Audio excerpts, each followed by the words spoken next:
Abacuque, ele viveu num período crítico, realmente, período muito difícil.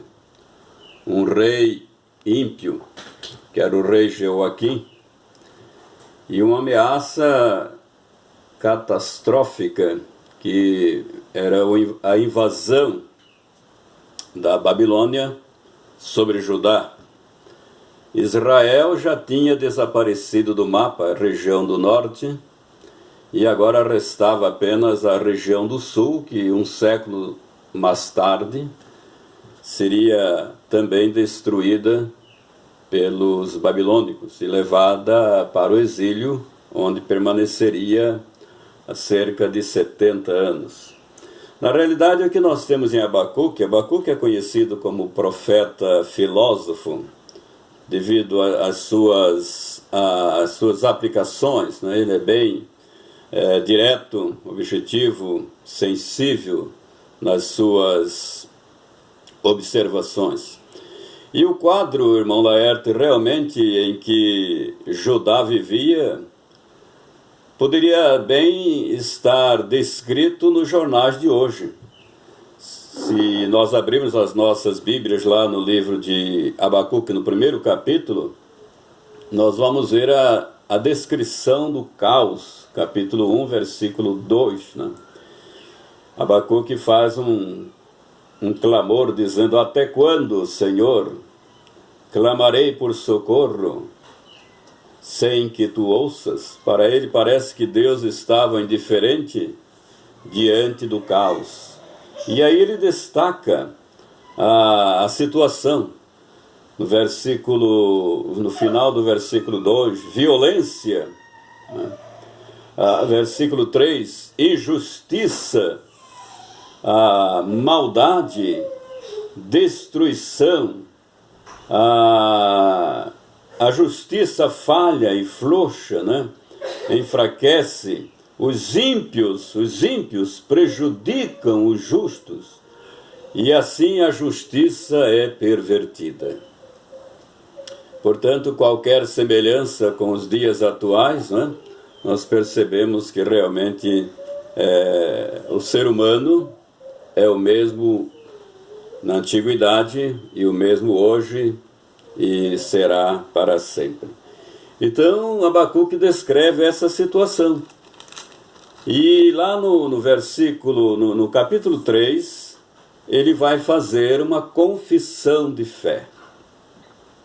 Diante do caos que permanece, que está instalado, de um governo extremamente ímpio, de uma situação devastadora, ele faz uma confissão de fé.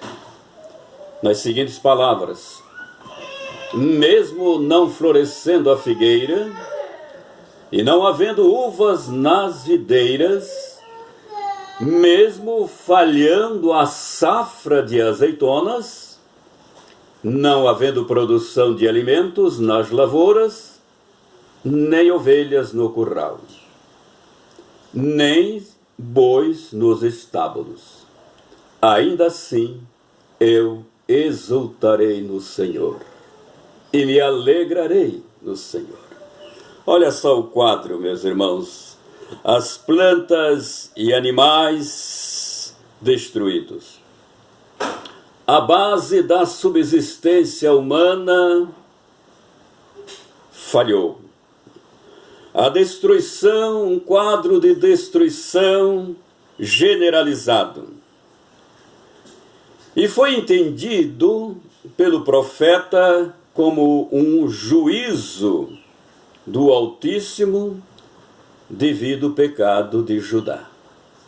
Ele entendeu que isso é um juízo. Muitos na contemporaneidade entendem que a situação que estamos vivendo é um juízo de Deus. Eu tenho algumas resistência a entender isto plenamente, porque eu creio que o juízo de Deus está marcado para o futuro. Mas alguns acreditam dessa forma.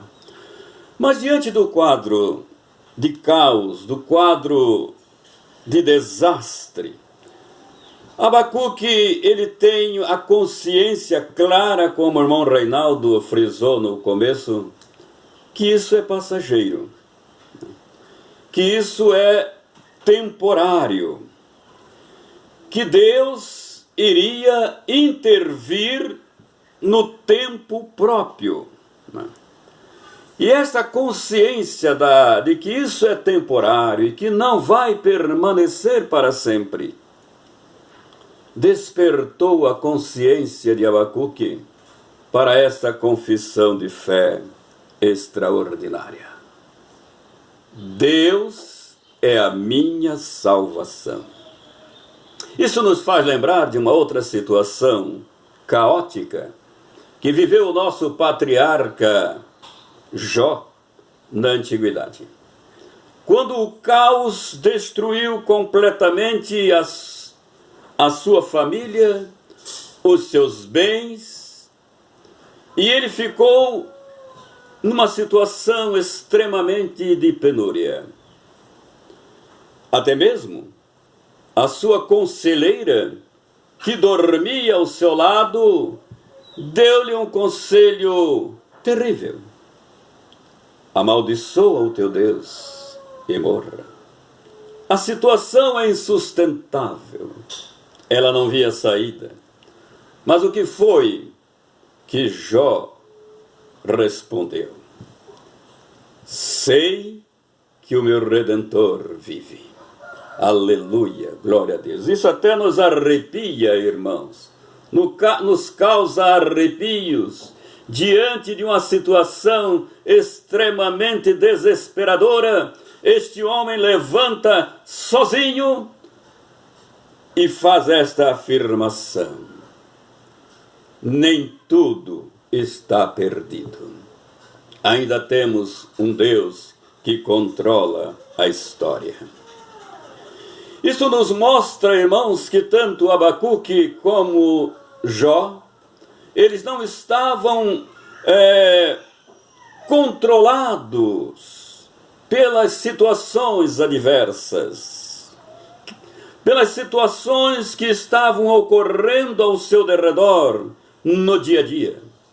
Diante deste quadro dantesco, eles mantinham a plena confiança no Todo-Poderoso. Nós estamos vivendo um quadro terrível na humanidade. Mais uma vez, o mundo é atingido pela pandemia. Não é a primeira vez. A história registra que, no mínimo, 5 situações catastróficas que atingiu o mundo todo já ocorreram. E que deixou saldo terrível e alto de morte. A pandemia da Covid-19, segundo as últimas estatísticas, já ceifou mais de 1.820.000 vidas e mais alguma coisa. São corações que choram, famílias desesperadas, deixando um rastro de dor, de tristeza, de angústia, de lágrimas, de desapontamentos na sociedade contemporânea. Apesar do quadro atual da humanidade, descrito pelo profeta, nós não podemos afirmar que essa pandemia é da vontade de Deus, ou mesmo o juízo de Deus. A pandemia, certamente, eu acredito que é vontade dos homens e não de Deus, mas é a nossa vontade. Ela é em todos os sentidos a vontade dos homens. Não é da vontade de Deus que o homem sofra. Não é da vontade de Deus que o homem morra na sua juventude, nos seus momentos mais produtivos da vida. Todos nós temos os nossos dias contados na presença do Senhor. E Ele deseja que todos nós cumpramos os nossos projetos. E no momento datado por Ele, isto, a morte, que para nós não é morte, mas é uma mudança de residência, ela ocorrerá. Muitos de nós preocupamos com a origem. De onde foi? Qual é a causa de tudo isto? Por que isto está acontecendo? Mas essa não é a pergunta singular. Assim como o sofrimento de Jó, os seus amigos davam várias respostas sobre a causa do sofrimento de Jó. Você pecou, você não tem sido justo, e etc. Mas o livro de Jó nos diz, não a busca da causa ou dos efeitos que essa situação possibilita, mas ela nos ensina como nós, os justos, os cristãos, os crentes, devemos enfrentar tais situações. E como é que Abacuque enfrentou essa situação? Não olhar para o redor, não olhar para as circunstâncias, não olhar pelas ondas tumultuosas do mar, na experiência de Pedro, mas olhar para Jesus, olhar para Deus, ter uma consciência de fé, continuar a nossa jornada de fidelidade e de esperança, e como bem frisou o irmão Reginaldo aí na propaganda, ter aquela consciência de que o Senhor está presente. Deus está presente, quer na vida, quer na morte. Deus está presente, quer nas situações adversas, quer nos momentos de paz e de alegria.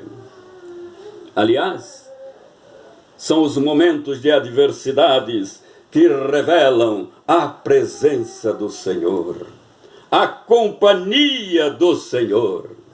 Na experiência terrível do deserto, durante 40 anos, eles não estavam sozinhos. Deus estava lá.